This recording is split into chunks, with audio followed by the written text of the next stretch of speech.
Onların derdi bizi uykumuzda boğazlamak değilmiş. Gemiyi havaya uçuracaklarmış. Benim kılıcımın altında mı can vereceksin yoksa beraber patlayacak mıyız?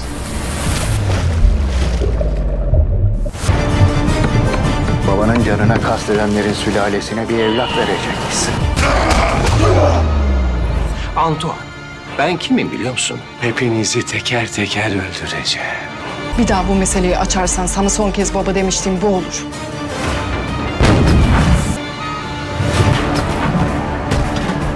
Hızır nereye? Derya'ya dalacağız. Bundan sonra yapabileceklerimi hayal bile edemezsin. Bizim beşiğimiz ecel teknesi.